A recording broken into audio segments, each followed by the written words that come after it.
तो यहाँ पर आपका पहला प्रश्न दिया गया है, सत्यमेव जयते महावाक्य कहाँ से उद्गत आपका है। चलिए बताइएगा कि सत्यमेव जयते महावाक्य कहाँ से उद्गत है, मतलब कहाँ से लिया गया है।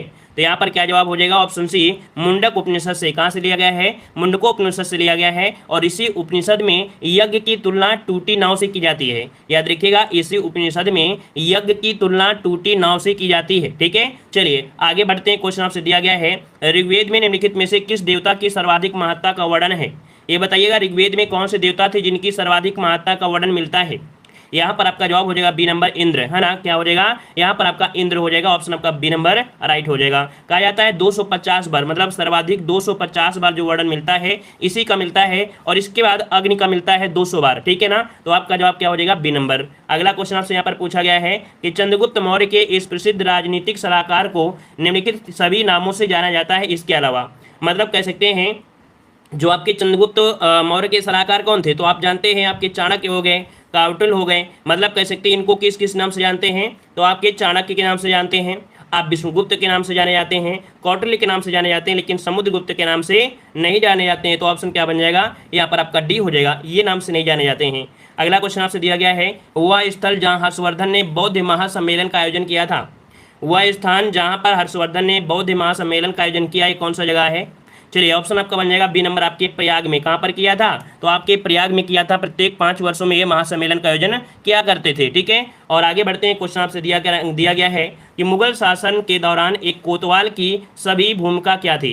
मतलब कह रहा है कि मुगल शासन काल के दौरान जो कोतवाल है ना, कोतवाल की सही भूमिका क्या थी, कोतवाल का कार्य भी क्या था, ये क्या कार्य किया करते थे। तो इनका जो कार्य होता था कि कानून और व्यवस्था बनाए रखना। क्या, कानून और व्यवस्था बनाए रखना। ऑप्शन क्या बन जाएगा, डी नंबर इसका राइट हो जाएगा। ठीक है, और आगे बढ़ते हैं। क्वेश्चन आपसे दिया गया है, कह रहे बलदेव सिंह अंतरिम सरकार के सदस्य स्वतंत्र भारत की पहली सरकार में प्रमुख थे। तो ये बताइए, बलदेव सिंह है ना, ये अंतरिम सरकार के सदस्य थे, ये आप जानते हैं। तो भारत की पहली जो सरकार बनी थी, तो बलदेव सिंह की क्या थी, तो ये थे रक्षा मंत्री, है ना। बलदेव सिंह क्या थे, ये रक्षा मंत्री थे। तो ऑप्शन क्या बन जाएगा, ए नंबर राइट हो जाएगा। क्लियर है ये भी पॉइंट आपका। चलिए आगे बढ़ते हैं। क्वेश्चन दिया गया है, रास बिहारी बोस द्वारा संगठित भारतीय स्वतंत्रता लीग किस संगठन का एक अग्रदूत है, वो एक अग्रदूत था। रास बिहारी बोस द्वारा संगठित भारतीय स्वतंत्रता लीग किस संगठन का एक अग्रदूत था, 7 नंबर में। तो यहाँ पर दिया भारतीय राष्ट्रीय कांग्रेस या भारतीय राष्ट्रीय फौज। ऑप्शन बी हो जाएगा, कौन सा, ऑप्शन बी हो जाएगा भारतीय राष्ट्रीय फौज। आपका जवाब राइट हो जाएगा। हमने आपको बताया था कि जापान में रह रहे थे आपके राम बिहारी बोस, है ना। इन्होंने 1942 में आपके कह सकते हैं बैंकॉक सम्मेलन में इंडियन इंडिपेंडेंस लीग की स्थापना की थी, है ना। यही आगे चलकर क्या हुआ, तो आपका जवाब हो जाएगा राइट आंसर यहाँ पर आपका बी नंबर। क्योंकि हमने बताया था कि चंद्र बोस सिंगापुर में 5 जुलाई 1943 को रास बिहारी बोस ने ही इंडियन इंडिपेंडेंस लीग का बदला था नाम, अर्थात ऑप्शन क्या हो जाएगा, बी नंबर। समझ गए होंगे। आगे बढ़ते हैं। क्वेश्चन दिया गया है, निम्नलिखित में से कौन अवध के कृषक आंदोलन का नेता था। अवध के कृषक आंदोलन, ये आपका एमपी क्वेश्चन ये बन सकता है। ठीक है, तो याद रखिए अवध के कृषक आंदोलन के नेता के रूप में आपके बाबा रामचंद्र थे। कौन, ऑप्शन ए नंबर आपका हो जाएगा बाबा रामचंद्र थे। अगर बात करें कि बाबा रामचंद्र मूलतः रहने वाले कहाँ के थे, तो आपके महाराष्ट्र के रहने वाले थे। ठीक है, महाराष्ट्र के रहने वाले थे। और इन्होंने जमींदारों के विरुद्ध अवध के किसानों को संगठित करने के लिए पहल किया था। और आगे बढ़ते हैं। क्वेश्चन दिया गया है कि रामकृष्ण मिशन के मुख्यालय कहाँ पर स्थित है। रामकृष्ण मिशन का मुख्यालय आपसे पूछा गया है, और जवाब क्या बन जाएगा, तो यहाँ पर ऑप्शन सी हो जाएगा बेलूर मठ में है। कहाँ पर आपके है, बेलूर मठ में है, जो कि स्थापना की गई थी आपके 1897 में। कब की गई थी, 1897 ईस्वी में की गई थी। और स्थापना, जो मिशन की स्थापना स्वामी विवेकानंद ने की थी। क्लियर है। और आगे बढ़ते हैं। क्वेश्चन आपसे अगला पूछा गया है कि आपसे यहाँ पर वर्ष 1908 में किसने क्रांतिकारियों की गोपनीय समिति के रूप में अभिनव भारत का आयोजन किया। तो ये बताइएगा कि यहाँ पर अभिनव भारत का जो गठन किया था किसने किया। चलिए 10 नंबर में। चलिए बहुत अच्छे, वेरी गुड। यहाँ पर आपका वी डी सावरकर, है ना। ये क्रांतिकारियों में आपके थे वी डी सावरकर, अर्थात विनायक दामोदर सावरकर थे, है ना। तो यहाँ पर जवाब क्या हो जाएगा, ए नंबर आपका जवाब राइट हो जाएगा। ठीक है ना, मतलब कह सकते हैं ये जो आपका समिति थी, है ना, ये कैसी थी, गुप्त समाज थी, गुप्त समिति थी। ठीक है, यही आगे चल के आपकी अभिनव भारत समिति का गठन किया गया। आगे बढ़ते हैं। क्वेश्चन दिया गया है कि निम्नलिखित में से पुनः पूर्ति योग्य संसाधन कौन से हैं। पुनः पूर्ति योग्य संसाधन इनमें से कौन से हैं, 11 नंबर में। तो देखिए यहाँ पर आपका जैसे पुनः दिया है ना, पुनः किसका प्रयोग कर सकते हो, तो आपके देखिए सौर एवं पवन ऊर्जा को। कौन, सौर ऊर्जा और पवन ऊर्जा कुल मिला के बहती हुई वायु से उत्पन्न की गई ऊर्जा को पवन ऊर्जा कहते हैं, है ना। और ये एक नवीकरणीय साधन है ना, जिनका पुनः पूर्ति योग्यता हम लोग कर सकते हैं, बार बार इसका उपयोग किया जा सकता है। ठीक है ना, तो ऑप्शन आपका हो जाएगा बी नंबर। अगला क्वेश्चन दिया है, कौन सा कृत्रिम बंदरगाह है इनमें से बताइए कौन सा कृत्रिम बंदरगाह है। तो आपको हमने बताया भी था कि जो चेन्नई बंदरगाह है, कौन, तो जो चेन्नई बंदरगाह है तमिलनाडु के तट पर स्थित है, एक ऐसा है, तो आपका कृत्रिम बंदरगाह आपका है। ठीक है, तो इस प्रकार से ऑप्शन क्या हो जाएगा, ए नंबर राइट हो जाएगा, है ना। जो कि विशाखापट्टनम कैसा है, सबसे गहरा बंदरगाह है, और सबसे बड़ा बंदरगाह की बात करते हैं तो आपका मुंबई बंदरगाह हो जाएगा। ठीक है, और आगे बढ़ते हैं। क्वेश्चन आपसे अगला पूछा गया है कि मरुद्वीप संबंधित है, मरुद्वीप जो संबंधित है या किससे संबंधित है।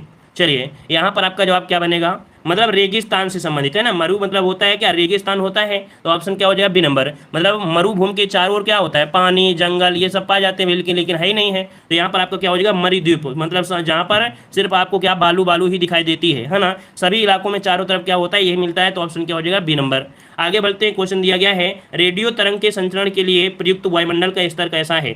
मतलब कह रहा है कि जहां पर रेडियो तरंगे आपकी संचरित होती हैं ये कौन सा वायुमंडल आपका हो जाएगा, है ना। तो आपको बताया था हमने कि वायुमंडल में आपकी 5 प्रकार की परतें होती हैं, क्षोभ मंडल, समताप मंडल, मध्य मंडल, फिर आपके आयन मंडल। और आयन मंडल होता है जहाँ पर आपके रेडियो तरंग का संचरण होता है। मान लो अगर आपका आयन मंडल ना होता तो जितने भी आपके संचार वगैरह होते हैं, है ना, टीवी चलती हैं, तो जो आपके नीचे से आपकी तरंगे जाती हैं वो सीधा ऊपर निकल जाती है ना, नीचे आती ही नहीं। इस कारण से आपका कौन हो जाएगा, सी नंबर आयन मंडल है। अगला क्वेश्चन दिया गया है कि किस देश में यूरेनियम का सर्वाधिक भंडार है, किस देश में सर्वाधिक यूरेनियम का भंडार है। यहाँ पर आपका 15 का जवाब हो जाएगा। चलिए 15 का ऑप्शन हो जाएगा डी नंबर आपके। यहाँ पर देखो ऑस्ट्रेलिया में, कहाँ पर, तो आपके ऑस्ट्रेलिया, 15 का ऑप्शन डी हो जाएगा कि विश्व में यूरेनियम सर्वाधिक भंडार आपके ऑस्ट्रेलिया में है ना। देखा जाए उत्पादन की दृष्टि से, तो उत्पादन की दृष्टि से कौन करता है, तो कजाकिस्तान। कौन, तो हमने बताया भी था आपको मिलता होगा, अगर ऑप्शन में होता तब भी आप उसी को लगाते। कजाकिस्तान आपका हो जाएगा, कजाकिस्तान। ठीक है, कजाकिस्तान है जो कि सर्वाधिक उत्पादन वही करता है ना। भंडार है आपके ऑस्ट्रेलिया में, लेकिन उत्पादन कौन कर रहा है वर्तमान में, खुद निकाल रहा है, बेच रहा है, वो कजाकिस्तान कह रहा है। ठीक है ना, और इस प्रकार से आपका हो जाएगा। ठीक है, चलिए और अगला क्वेश्चन आपसे दिया गया है। अच्छा यहाँ पर कनाडा भी है, तो आप समझिएगा कि यहाँ पर जो आपका पॉइंट है, पहला स्थान कजाकिस्तान का है ना, किसमें, उत्पादन के हिसाब में। दूसरा स्थान आपका है कनाडा का जो कि उत्पादन के हिसाब में, और तीसरा नंबर आता है ऑस्ट्रेलिया का जो उत्पादन के हिसाब में। लेकिन भंडार के हिसाब में देखा जाए तो आपका क्या हो जाएगा, ऑस्ट्रेलिया। ठीक है, अगला क्वेश्चन दिया गया है कि 1947 में भारत में प्रति व्यक्ति वार्षिक आय कितनी थी। मतलब जब आपका 1947 का समय दिया है, इस समय जो आपका 1947 में प्रति व्यक्ति आय थी वो आपकी कितनी थी। तो देखो वार्षिक कितनी थी, बहुत ही कम, मतलब 249.60 ये रुपया था, प्रति वार्षिक रुपए थी, मतलब इतनी कमाई करता था एक व्यक्ति। अब तो देखा जाए तो एक दिन का खर्चा ही होता है किसी न किसी प्रकार से, है ना। तो यहाँ पर ऑप्शन कौन हो जाएगा, ए नंबर इसका राइट हो जाएगा। क्लियर हो गया है। आगे बढ़ते हैं। क्वेश्चन दिया गया है कि कुछ भारतीय अर्थशास्त्री ब्रिटिश शासन के दौरान भारत की राष्ट्रीय आय का मूल्यांकन करने का प्रयास करते थे। निम्नलिखित में से कौन अर्थशास्त्री इनमें से नहीं है जिन्होंने राष्ट्रीय आय का मूल्यांकन नहीं किया है ना। तो देखिएगा कि यहाँ पर आपके दादा भाई नौरोजी ने भी दिया है ना, आय के संबंधित में कितनी रहनी। इन्होंने तो भैया 20 रुपये आंका था बहुत पहले, है ना। आपके VKRD राव हैं, इन्होंने भी आय का मूल्यांकन किया है। RC देसाई ने भी किया है, लेकिन प्रशांत चंद्र महालनोबिस ये आपके राष्ट्रीय आय का मूल्यांकन करने का प्रयास ही नहीं किया है। तो कौन हो जाएगा, ऑप्शन बन जाएगा डी नंबर। ठीक है ना। चलिए अगला क्वेश्चन दिया गया है कि कितनी प्रतिशत भारतीय जनसंख्या की आजीविका का प्राथमिक स्रोत कृषि है। ये बताइए कितनी जनसंख्या है जो प्राथमिक स्रोत में आपके लगे हैं, अर्थात कृषि में लगे हुए हैं। यहाँ पर आपका जवाब क्या बन जाएगा। तो हमने आपको बताया था कि आपका 49 दशमलव कुछ करके है ना, कितना 49 दशमलव पॉइंट में आपका लगभग 50 के करीब है। तो सबसे कम जो इसमें दिख रहा है वही आंसर आपका इसका हो जाएगा ए नंबर। 54% आपको लगा देना है, क्योंकि 49 दशमलव कुछ आपका था। अब ये समझिए कि कोरोना काल की वजह से कर सकते हैं, लेकिन ऐसा नहीं है। ऑप्शन आपका जो हो जाएगा कौन सा, ए नंबर 54%। ठीक है ना, मतलब 50 के एवरेज में जो भी आपको मिल जाए वही इसका आंसर हो जाएगा। अगर 49 दशमलव मिलता है तो दशमलव वाला लगाइएगा। ठीक है, अगला क्वेश्चन दिया गया है निम्नलिखित में से कौन सा भारतीय अर्थव्यवस्था का प्राथमिक क्षेत्र है। प्राथमिक क्षेत्र किसका होता है, कौन सा होता है, तो कृषि, है ना। जो कृषि है ये क्या है, आपका प्राथमिक क्षेत्र है, जो प्राथमिक क्षेत्र में आपका आता है। ठीक है, देखा जाए तो लगभग आपके 16% यहाँ पर GDP में योगदान भी आपका देता है। कुल निर्यात में देखा जाए तो 10% इसका भागीदारी रहता है। ठीक है ना, इसलिए इसे अर्थव्यवस्था का रीढ़ कहा जाता है। ठीक है, कृषि को अर्थव्यवस्था की रीढ़ कहा जाता है, तो याद रखिएगा। ठीक है, आगे बढ़िएगा। क्वेश्चन आपसे अगला दिया गया है गरीबी हटाओ का नारा किस पंचवर्षीय योजना काल में दिया गया था। गरीबी हटाओ का नारा किस पंचवर्षीय योजना काल में दिया गया। आइए अगले क्वेश्चन को। क्वेश्चन दिया गया है कि भारत सरकार द्वारा मुख्य विधि अधिकारी कौन होता है। भारत सरकार का जो मुख्य विधि अधिकारी होता है, विधि दिया गया है, क्या विधि दिया है, तो भारत सरकार का मुख्य विधि अधिकारी इनमें से कौन हो जाएगा। 21 को ऑप्शन डी आ रहा है महान्यायवादी, तो बिल्कुल जवाब सही है महान्यायवादी अर्थात अटॉर्नी जनरल है। ऑप्शन कौन सा बनेगा, यहाँ पर आपका डी नंबर राइट हो जाएगा। हमने आर्टिकल भी बताया है, तो आपके आर्टिकल नंबर किसमें 76 में आपका है। इसकी नियुक्ति कौन करता है, तो राष्ट्रपति इसकी नियुक्ति करता है, ठीक है ना। आगे बढ़ते हैं, क्वेश्चन दिया गया है कि भारत में पंचायती राज की त्रिस्तरीय व्यवस्था का अनुमोदन किस समिति के द्वारा किया गया था। तो बताइए पंचायती राज व्यवस्था की जो त्रिस्तरीय व्यवस्था है ना, ये किसके अनुमोदन के द्वारा किया गया था। तो यहाँ पर 22 नंबर में ऑप्शन आ रहा है ए नंबर आपके बलवंत राय मेहता समिति, है ना, बिल्कुल सही है। ये बलवंत राय मेहता समिति के प्रयासों से ही, जो कि आपके 1957 में कब आई थी ये समिति, 1957 में ये आपकी सिफारिश की गई थी, और इसी सिफारिश के आधार पर त्रिस्तरीय व्यवस्था आपकी बन पाई थी, ठीक है। आगे बढ़ते हैं, क्वेश्चन दिया गया है कि किस समिति ने त्रिस्तरीय पंचायत प्रणाली की अनुशंसा की है। यहाँ पर देख सकते हैं 23 वाले में, तो आपका जवाब क्या हो जाएगा, घुमा फिरा के वही दिया है बलवंत राय मेहता, है ना। त्रिस्तरीय पंचायती राज अनुशंसा किसने की, बलवंत राय मेहता। अगला क्वेश्चन दिया गया है लोकसभा के सदस्यों का कार्यकाल कितने वर्षों का होता है। चलिए लोकसभा के सदस्यों का कार्यकाल कितना होता है, तो 5 वर्षों का होता है। कितना, 5 वर्षों का होता है। हमने एक मॉडल पेपर में ये भी बताया था कि अगर आपातकाल हो जाता है ना, आपातकाल अगर आ जाता है तो एक साल इसको बढ़ाया जा सकता है, और ऐसा आपका हुआ था 1975 में। 5 साल की जगह आपके 6 वर्ष कार्यकाल इसका हो गया। मतलब अभी तक क्या हुआ है, एक बार लोकसभा का जो समय है वो 5 से बढ़ाकर 6 वर्ष कर दिया गया था, है ना। तो ये भी पॉइंट आपको यहाँ पर याद रहना चाहिए, ठीक है। आगे बढ़िए, क्वेश्चन आपसे दिया गया है कि भारत के राष्ट्रपति अपना त्यागपत्र किसको संबोधित करते हैं। भारत के जो राष्ट्रपति हैं अपना त्यागपत्र जो देते हैं, किसे देते हैं, तो आपके किसे देते हैं, तो राष्ट्रपति हैं, उपराष्ट्रपति को ही देंगे। ऑप्शन क्या हो जाएगा, यहाँ पर आपका सी नंबर राइट हो जाएगा, जो कि आपके आर्टिकल नंबर 56 के सेकंड में वर्णन आपका किया गया है, ठीक है ना। क्लियर है। चलिए, और अगर यहाँ पर महाभियोग की बात करते हैं, है ना, मान लो त्यागपत्र नहीं देते हैं, इनको निकालना है, तो आप आर्टिकल 61 के अनुसार अगर संविधान का उल्लंघन करते हैं तो इन पर महाभियोग को प्रक्रिया लगाई जाती है। अगला क्वेश्चन आपसे दिया गया है, एक कीट का रक्त शर्करा जो होता है कैसा होता है। एक कीट का जो रक्त शर्करा होता है वो होता है ट्रेहाइलोज। कैसा होता है, ट्रेहालोज होता है, ट्रेहालोज। कुल मिला के देखा जाए एक डाइसैकेराइड शर्करा है। कैसी, डाइसैकेराइड, जैसे कीट है, शैवाल है, खमीर है, कवक है, पौधे हैं, इनमें इसी प्रकार की शर्करा आपकी पाई जाती है। ऑप्शन क्या हो जाएगा, सी नंबर। अब आपके दिमाग में आया कि आप पेड़ पौधे भी मीठे होते हैं, तो भाई आप देखिए कभी कभी आप पेड़ की छाल खाइए, तो कुछ पेड़ की छाल क्या होती है, वो मीठी होती हैं, कुछ आपकी कम होती हैं, लेकिन अगर उन्हें खाओगे तो थोड़ी देर बाद में क्या होगी, मीठी लगने लगेंगी। तो उनमें भी क्या होती है, इस प्रकार की शर्करा होती है, ठीक है। आगे बढ़ते क्वेश्चन दिया गया है कि विज्ञान की कौन सी शाखा ट्यूमर के बारे में बताती है। ट्यूमर, माफ करिए, यहाँ पर ट्यूमर आपकी बीमारी जैसे होती है, तो यहाँ पर ट्यूमर के बारे में, है ना, ट्यूमर जो कि क्या होता है, कैंसर होता है ना, तो ट्यूमर के बारे में जो आपका उपचार होता है, विज्ञान होता है, इसे बोलते हैं अंकोलॉजी। क्या, ऑप्शन सी हो जाएगा अंकोलॉजी, अर्थात ट्यूमर कैंसर के बारे में जो आपका रिसर्च होता है, विज्ञान होता है, उपचार होता है, इसे क्या बोलते हैं, अंकोलॉजी कहते हैं, है ना। यहाँ पर दिया ऑस्टियोलॉजी। ऑस्टी से मतलब क्या हुआ, अष्ट मतलब होता है हड्डी, तो ऑस्टियोलॉजी में क्या होता है, हड्डियों का अध्ययन किया जाता है ऑस्टियोलॉजी में, ठीक है ना। एनाटोमी में क्या होता है, एनाटोमी में मानव शरीर के संरचना का अध्ययन किया जाता है, ठीक है। एनाटोमी में मानव शरीर के संरचना का होता है। और यहाँ दिया यूरोलॉजी। यूरोलॉजी आप गए होंगे तो पेशाब से संबंधित जो भी बीमारी होती है उससे उपचार किया जाता है यूरोलॉजी में। तो 4 ही पॉइंट आपको यहाँ पर याद करिएगा। अगला क्वेश्चन दिया गया है, मिथाइल ऑरेंज संकेत किस पीएच मान सीमा पर अपना रंग बदल देता है। मिथाइल ऑरेंज संकेत किस पीएच मान पर अपना रंग बदल देता है। तो यहाँ पर आपका जवाब क्या बनेगा, यहाँ पर ये नंबर आपका हो जाएगा 3.1 से लेके 4.4 तक ये पीएच मान, मानव जो मान होता है, ये अपना रंग बदल देता है, ठीक है ना। अगर इतना मान से अगर कन्वर्ट होता है तो इसका रंग परिवर्तन हो जाता है। ऑप्शन आपका ए हो जाएगा, वो भी किसका, मिथाइल ऑरेंज का। अगला क्वेश्चन आपसे दिया गया है, निम्नलिखित में से किस यंत्र का उपयोग अवशोषित या विकसित ऊष्मा को मापने के लिए किया जाता है। ऐसा कौन सा यंत्र है जिसके माध्यम से अवशोषित ऊर्जा या विकसित ऊर्जा को मापने के लिए, अर्थात हीट को मापने के लिए किया जाता है। तो यहाँ पर आपका 29 नंबर में सी हो जाएगा कैलोरीमीटर। क्या, कैलोरीमीटर होता है, ये होता है जो कि आपकी हीट को मापने के लिए कार्य करता है, ठीक है। ऑप्शन बन जाएगा सी नंबर। अगला क्वेश्चन दिया गया है कि गतिशील श्यानता की इकाई क्या होती है। यहाँ पर दिया है श्यानता की जो आपका एसआई यूनिट होती है, श्यानता की एसआई यूनिट होती है, क्या होती है। तो यहाँ पर आपको हो जाएगा पास्कल सेकंड हो जाएगा। क्या, यहाँ पर आपका पास्कल सेकंड, इसका जवाब राइट हो जाएगा बी नंबर। मतलब श्यानता द्रव का वह गुण होता है जिसके कारण वो अपने विभिन्न परतों में क्या होता है, होने वाली जो अपेक्षित गति है उसका विरोध कर देता है ना। और इसी तरह गुण को ही हम लोग श्यानता बोलते हैं, ठीक है ना।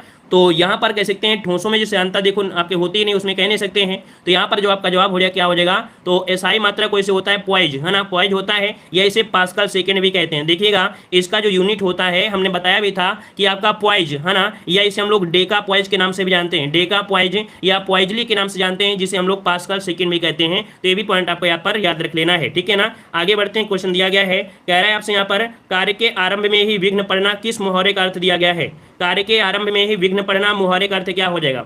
तो चलिए यहाँ पर जवाब क्या बन जाएगा, ऑप्शन आ रहा है यहाँ पर आपका डी नंबर। तो देखिएगा यहाँ पर आपका जवाब हो जाएगा सी नंबर। कह रहा है सिर मुड़ाते ही ओले पड़ना, है ना, सिर मुड़ाते ही ओले पड़ना अर्थात क्या होता है कि कार्य के आरंभ में ही विघ्न पड़ना। अगला क्वेश्चन दिया गया है कि पवन का संधि विच्छेद क्या हो जाएगा, पवन का संधि विच्छेद पूछा गया है और ये कैसा है, अयादी संधि है। क्या अयादी संधि है और बनेगा क्या, पो धन अन हो जाएगा। कौन सा, ऑप्शन सी बनेगा, पो धन अन होता है, पवन होता है। और एग्जाम में आप लोग जल्दी जल्दी में गलती कराते हैं, कौन सा, पौ लगा जाते हैं, है ना, कोई कोई यहाँ पर सीधा सीधा पा धन वन कर देते हैं। अगर सही से पढ़ेंगे तो भाई गलती नहीं करोगे। यहाँ पर जब पा होता है तो ये पावन हो जाता है, मतलब अ की मात्रा होती है तो बड़ा पा होता है, अर्थात तो यहाँ पर हमने ए मतलब आय आय आय जो आपका होता है ये इसमें होता है, तो ये पावन दिया है और ये आपका पवन दिया है। तो ऑप्शन क्या बनेगा, सी नंबर आपका राइट हो जाएगा।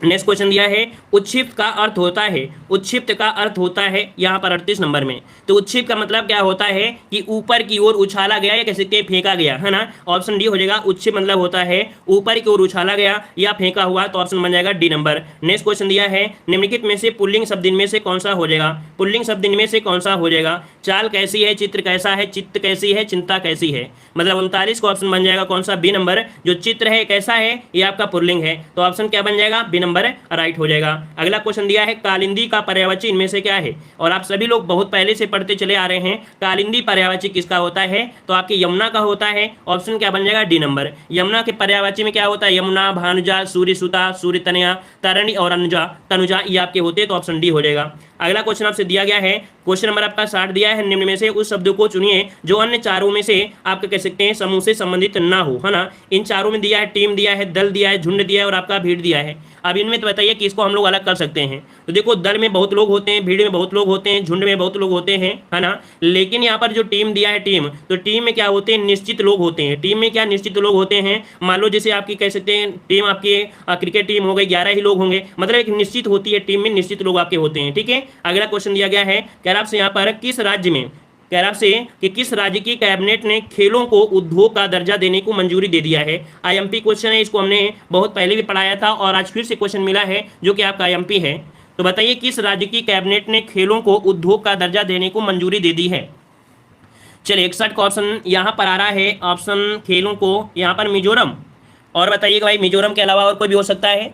चलिए तो लॉक करिए भाई, अगर मिजोरम आपका जवाब है तो बिल्कुल जवाब सही है। यहाँ पर ऑप्शन बी हो जाएगा, मिजोरम ने आपके खेलों को क्या किया है, उद्योग का दर्जा यहाँ पर दिया है। ऑप्शन क्या बन जाएगा, बी नंबर राइट हो जाएगा। ये मंत्रिमंडल की सिफारिश के बाद आपका हुआ है, ठीक है। आगे बढ़ते हैं, क्वेश्चन दिया गया है, कह रहा है भारत सरकार ने बांस आयात पर लगने वाले सीमा शुल्क को 10% से बढ़ाकर कितना प्रतिशत कर दिया है। जो हम लोग आयात करते थे, क्या हम लोग जो आयात करते थे तो 10% से बढ़ाकर कितना प्रतिशत कर दिया है, तो 62 का ऑप्शन सी हो जाएगा, 25% हो गया है ना। 10 से बढ़ाकर कितना, सीधा 25% कर दिया गया है। अगला क्वेश्चन आपसे यहां पर पूछा गया है कि क्लाइमेट एक्शन पर वर्चुअल मिनिस्ट्रियल के चौथे संस्करण में भारत का प्रतिनिधित्व किसने किया है। ये आपका कह सकते हैं कौन सा संस्करण, चौथा है, और कौन सा, क्लाइमेट एक्शन पर वर्चुअल मिनिस्ट्रियल आपका है, ठीक है ना। यहां पर 63 का ऑप्शन ये हो जाएगा, प्रकाश जावड़ेकर ने किया है। याद रखिएगा कि इसका जो प्रतिनिधित्व किया है वो आपके प्रकाश जावड़ेकर ने किया है, ऑप्शन ए हो जाएगा राइट। नेक्स्ट क्वेश्चन आपसे अगला पूछा गया है कि सभी वित्तीय बाजारों को निलंबित करने वाला दुनिया का पहला देश कौन है। तो चलिए ये भी क्वेश्चन अच्छा है, सभी वित्तीय बाजारों को निलंबित करने वाला दुनिया का पहला देश इनमें से कौन बन गया है। ये आपका फिलीपींस है। कौन है, तो आपका फिलीपींस हो जाएगा, ऑप्शन ए हो जाएगा। ये सभी वित्तीय बाजार में निलंबित कर दिया है, ठीक है। अगला क्वेश्चन पर यहाँ से दिया गया है कि किस राज्य सरकार ने पर्यावरण की रक्षा और हरियाली सुनिश्चित करने के लिए आई रखवाली ऐप को शुरू कर दिया है। तो देखिएगा कि आपके पर्यावरण की सुरक्षा के लिए, है ना, हरियाली सुनिश्चित करने के लिए यहाँ पर आपका आई रखवाली, है ना, तो यहाँ पर आपका आई रखवाली ऐप को शुरू कर दिया है। ये कौन सा है, तो आपका जवाब हो जाएगा यहाँ पर 65 नंबर में ए नंबर, ये पंजाब है। किसने शुरू किया है, पंजाब ने किया है, ऑप्शन आपका ए राइट हो जाएगा। नेक्स्ट क्वेश्चन आपसे दिया गया है, माई सेडिशन हर्ट पुस्तक के जो लेखक है वो आपके कौन है। चलिए इस पुस्तक के लेखक पूछा गया, इसका स्क्रीनशॉट लीजिएगा। अरुंधति राय है। कौन है, इस पुस्तक की जो लेखक है वो अरुंधति राय है, ऑप्शन क्या हो जाएगा, बी नंबर राइट हो जाएगा, ठीक है। माई सेडिशन हर्ट, ऑप्शन क्या हो जाएगा यहाँ पर बी नंबर। नेक्स्ट क्वेश्चन दिया गया है कि ऑपरेशन ट्विस्ट निम्नलिखित में से किसकी पहल है। ऑपरेशन ट्विस्ट किसकी पहल है, यहाँ पर 67 नंबर में। तो 67 का ऑप्शन बन जाएगा डी, ये आपके आरबीआई की है। किसकी है, तो ऑपरेशन ट्विस्ट किसकी है, तो आपके आरबीआई की है। ऑप्शन क्या बन जाएगा, यहाँ पर आपका बन जाएगा ऑप्शन आपका बन जाएगा कौन सा, डी नंबर, आरबीआई की है, ठीक है। अगला क्वेश्चन एक दिया गया है कि रोअर ऑफ हिसिया, है ना, रोयर ऑफ सी नौसैनिक युद्धाभ्यास भारत और किस देश के बीच आयोजित हुआ है। देखिए एक युद्धाभ्यास कौन सा है, यहाँ पर रोअर ऑफ सी है ना, तो यहाँ पर SEA मतलब समुद्र होता है, ये किसके बीच हुआ है, तो यहाँ पर आपके कह सकते हैं भारत और कतर के बीच ये आपका युद्धाभ्यास हुआ है। मतलब आपको युद्धाभ्यास से संबंधित जो भी आपको मिलता है तो आपको पढ़ लेना है, युद्धाभ्यास से आप लोग जरूर पढ़ लीजिएगा, ठीक है। अगला क्वेश्चन आपसे दिया गया है कि गांधी सिटीजनशिप एजुकेशन प्राइज को स्थापित किसके द्वारा किया जाएगा। गांधी सिटीजनशिप एजुकेशन प्राइज को स्थापित किसके द्वारा किया जाएगा, तो यहाँ पर आपका राइट आंसर बी हो जाएगा, पुर्तगाल के द्वारा। किसके द्वारा, पुर्तगाल के द्वारा गांधी सिटीजनशिप एजुकेशन प्राइज को स्थापित किया जाएगा, ऑप्शन बी हो जाएगा। नेक्स्ट क्वेश्चन दिया गया है कि राष्ट्रीय कृषि और ग्रामीण विकास बैंक के वर्तमान अध्यक्ष कौन है, तो चलिए जवाब दीजिएगा। कह रहा आपसे यहाँ पर राष्ट्रीय कृषि और ग्रामीण विकास बैंक के वर्तमान अध्यक्ष कौन है। चलिए 70 नंबर में यहाँ पर आपका मित्तल, देखिए यहाँ पर आपका 70 का ऑप्शन बन जाएगा डी नंबर। यहाँ पर आपके हैं गोविंद रजुलू चिंताला, है ना, ऑप्शन बनेगा कौन सा, यहाँ पर आपका डी नंबर राइट हो जाएगा, चिंताला, है ना, गोविंद रजुलू चिंताला है, इन्हें शॉर्टकट में बोलते हैं डॉक्टर GR चिंताला, ठीक है ना। राष्ट्रीय कृषि और ग्रामीण विकास अर्थात नाबार्ड, क्या बोलते हैं इसे, नाबार्ड के आपके अध्यक्ष हैं, ठीक है ना। और आगे बढ़ते हैं, क्वेश्चन दिया गया है, कह रहे हैं नीलम संजीव रेड्डी भारत के जो राष्ट्रपति थे वो आपके कौन से नंबर के थे, है ना। ये क्वेश्चन आपको कल भी मिला था, हमने बताया था कौन से, तो 6वें नंबर के, कौन से नंबर के, ये आपके 6वें नंबर के थे नीलम संजीव रेड्डी, ऑप्शन क्या हो जाएगा, बी नंबर, जो कि एक निर्विरोध आपके चुने गए थे, ऑप्शन हो जाएगा आपका बी नंबर। अगला क्वेश्चन आपसे दिया गया है कि लोकसभा या विधानसभा चुनाव में खड़े होने के लिए उम्मीदवार की आयु कम से कम कितनी होनी चाहिए, चाहे वो लोकसभा हो या विधानसभा, है ना। लोकसभा आपके सेंटर में अर्थात केंद्र में है, विधानसभा आपके राज्यों में होती है, और होना चाहिए कितना, 25, अर्थात लोकसभा के जो होते हैं उनको संसद कहते हैं, और विधानसभा के जो आपके जाते हैं लीडर वो आपके क्या होते हैं, विधायक होते हैं, ना। तो यहाँ पर ऑप्शन क्या हो जाएगा, सी, 25 वर्ष होना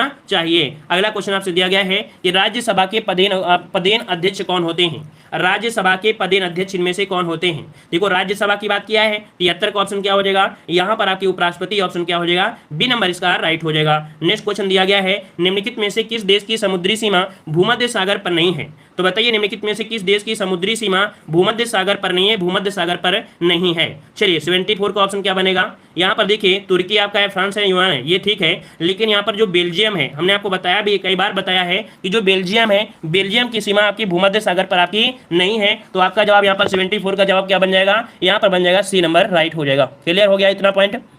चलिए अगला क्वेश्चन आपसे दिया गया है कि निम्नलिखित में से कौन सा शहर पश्चिमी ऑस्ट्रेलिया की राजधानी है, पश्चिमी ऑस्ट्रेलिया की राजधानी इनमें से कौन सा शहर है। यहाँ पर आपका जवाब, तो आपका जवाब हो जाएगा 75 का बी नंबर, ये है आपका पर्थ। क्या है, तो आपका देखिए विश्व में ऑस्ट्रेलिया की एकमात्र ऐसा देश है जो पूरे महाद्वीप पर फैला है। आप देखे होंगे ऑस्ट्रेलिया, है ना, बहुत बड़ा आपका है, पूरे मतलब कह सकते हैं एकमात्र ही ऐसा देश है जो पूरे महाद्वीप में आपका फैला है, और उसे द्वीपीय महाद्वीप भी कहते हैं। अगर क्वेश्चन पूछे कि किसे द्वीपीय महाद्वीप बोलते हैं, तो ऑस्ट्रेलिया का द्वीपीय महाद्वीप बोले जाते हैं, है ना, इसे द्वीपीय आपका हो जाएगा। और ऑस्ट्रेलिया सबसे छोटा महाद्वीप है, ये भी आप लोग जानते हैं। ऑस्ट्रेलिया अगर बात करते हैं, ये पूरी तरह दक्षिणी गोलार्ध में स्थित है ना, इसको प्यासी भूमि भी कहा जाता है ना। ऑस्ट्रेलिया की खोज 1768 में इंग्लैंड के कैप्टन कुक ने किया था, है ना। तो इतने पॉइंट आपके यहाँ से बनते हैं, तो ऑप्शन आपका बी हो जाएगा, मतलब कह सकते हैं ये पश्चिमी ऑस्ट्रेलिया की राजधानी आपकी पर्थ हो जाएगा, ठीक है ना। अगला क्वेश्चन आपसे दिया गया है कि निम्नलिखित में से कौन सी जनजाति नीलगिरी पहाड़ियों में नहीं पाई जाती है। देखो यहाँ पर आपसे क्या दिया है, नहीं दिया गया है। अब नहीं दिया है तो भाई इसको तो आपको फोकस करना पड़ेगा, आपको ध्यान देना पड़ेगा कि यहाँ पर आप क्या क्या किया जा सकता है ना। तो चलिए यहाँ पर आपका जवाब क्या बन जाएगा, 76 नंबर में। 76 का ऑप्शन यहाँ पर कुछ लोग दे रहे हैं, यहाँ पर आपका बी नंबर। देखो टोडा तो होती है क्या, यहाँ पर जो टोडा जनजाति है तो आपकी होती है ना। साथ में यहाँ पर कौन, तो आपकी कुरुम्बा भी होती है, और आपकी कौन है, तो मोग भी आपकी है। लेकिन जो आपकी कोटा है, कौन, तो आपकी जो कोटा है, कोटा ये यहाँ पर आपकी नहीं पाई जाती, याद रखिएगा, ठीक है ना। चलिए अगला पॉइंट आपसे यहाँ पर दिया गया है कि लखनऊ महोत्सव प्रतिवर्ष कब मनाया जाता है।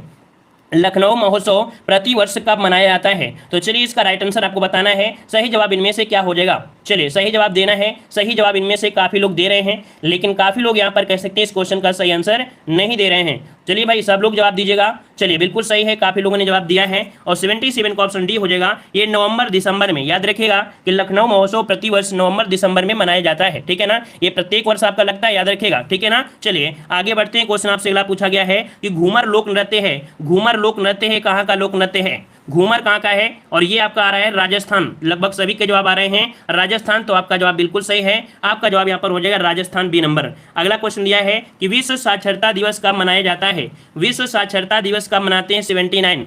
तो यहाँ पर 79 का ऑप्शन क्या बनेगा, विश्व साक्षरता दिवस दिया है, ठीक है ना। तो यहाँ पर ऑप्शन बन रहा है यहाँ पर आपका डी नंबर, मतलब आपके 8 सितंबर को, कब, तो 8 सितंबर को विश्व साक्षरता दिवस मनाते हैं। ऑप्शन बन जाएगा कौन सा, यहाँ पर आपका डी नंबर राइट हो जाएगा। क्लियर हो गया इतना पॉइंट। चलिए अगला क्वेश्चन आपसे यहाँ पर दिया गया है, कह रहा आपसे कि यहाँ पर रिबूटिंग गवर्नमेंट पुस्तक के लेखक कौन है। रिबूटिंग गवर्नमेंट ऑफ एक्ट के जो आपके लेखक हैं, रिबूटिंग गवर्नमेंट पुस्तक के जो लेखक हैं वो आपके कौन हो जाएंगे। तो चलिए यहाँ पर आपका जवाब, तो ये यहाँ पर आपका जवाब हो जाएगा 80 नंबर में डी हो जाएगा। ये है आपके नंदन नीलेकनी। कौन है, नंदन नीलेकनी है। इस प्रश्न का जो जवाब बनेगा वो ऑप्शन क्या बन जाएगा, बी नंबर राइट हो जाएगा। याद रखिएगा कि नंदन नीलेकनी एक भारतीय विशिष्ट पहचान अर्थात UIDAI के पूर्व अध्यक्ष भी रहे हैं, है ना। ये जो आपके कह सकते हैं कि विशिष्ट पहचान पत्र आपके हैं, है ना, प्राधिकरण के, इसके आपके क्या रहे हैं, पूर्व आपके अध्यक्ष भी रहे हैं। और यह पुस्तक 2015 में प्रकाशित हुई थी और इसके सह लेखक आपके कौन है, विरल शाह है। मतलब सहायता मतलब बगल में इनके सह लेखक आपके सहयोगी थे, वो आपके थे विरल शाह थे, ठीक है। तो यहाँ पर आपका जवाब क्या हो गया, बी नंबर राइट हो गया है। बस इतने ही क्वेश्चन आपके थे और आज हमने यहाँ पर गद्यांश नहीं लिया है, ठीक है। गद्यांश हमने नहीं लिया क्योंकि इतने क्वेश्चन हम आपको क्लासें दे ही रहे हैं, ठीक है। तो आज की क्लास यहीं पर रखते हैं, अगली क्लास हमारी है तो उसको क्लिक करके आप जुड़ सकते हैं, हमने लिंक दे दिया है, ठीक है। चलिए लाइक शेयर भी करिए और अगली क्लास में भी आप जा सकते हैं। धन्यवाद।